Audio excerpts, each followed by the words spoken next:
Zanka woke up in the middle of the night and was about to take a leak when he heard a bunch of noise. Turns out the crew was throwing a party with free food and even a bartender. Fancy, huh? Ryo says it's a welcome party for Rudo on the surface, though most people don't even know who Rudo is and are just there to drink and chill. Zanka notices Rudo, looking all gloomy, not enjoying the vibe.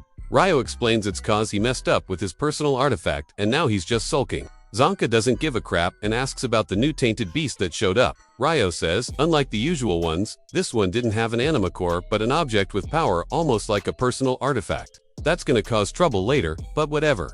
Party time first. Injin and Simiu are in a meeting now but will swing by Rudo's party later. Speaking of sad boy, Grease shows up to chat with Rudo, introducing himself as Grease Rubian. He says Rudo did good saving Folo, though Rudo doesn't think he did much.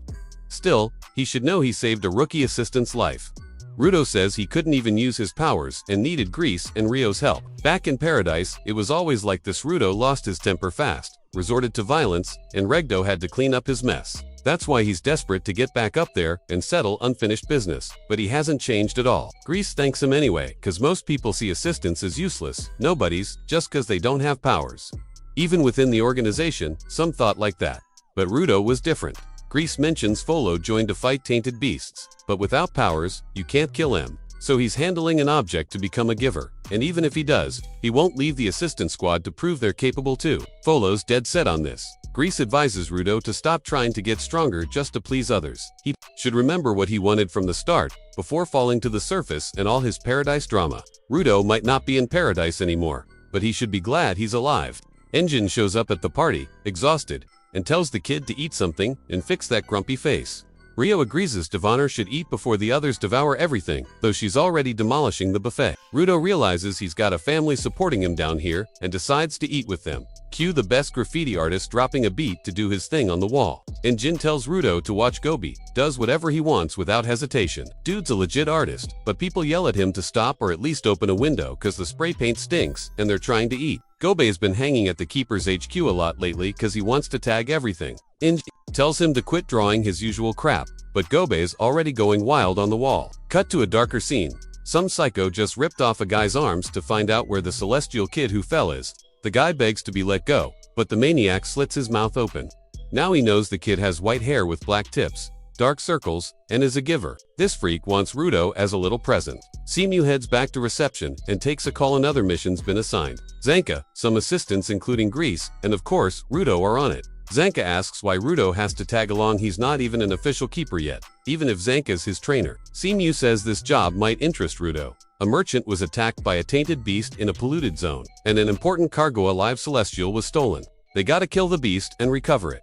2 celestials alive on the surface in such a short time. Weird. Simiu thinks this mission might help Rudo figure out how to get back up. Gris says it's Rudo's call whether he goes. Rudo knows he might be dead weight, since he can't control his powers yet, but he's desperate for clues and decides to join. Simiu wanted Injin to go too, but he's busy with another job though. He says if Zanka's there, no worries. Zanka heads out on the mission. Hyped as hell, he loves getting praised by Injin. It's a huge ego boost. He's humming and tells only the real ones to follow. On the way, Rudo asks if Grease at least has a weapon to defend himself.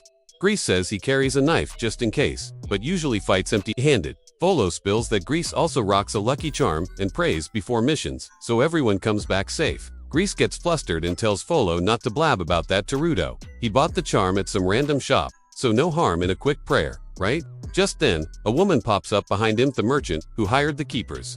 She guides them to the tainted beast. Rudo cuts straight to the chase. What's the celestial like? How'd you find him? She says she found him unconscious, hauled him with her goods, didn't get to ask much. Claims she's worried and wants him rescued ASAP. Rudo side-eyes her, hoping she's not planning to sell the celestial. She swears she'd never, just cares about him. Curious about celestials, she leads the way with Rudo and Zanka. Zanka knows tainted beasts attack humans on sight, so the celestial's probably dead, but a beast kidnapping someone. That's new. Ever since Rudo fell from paradise, things been weird. The woman points to the building where the celestial was taken.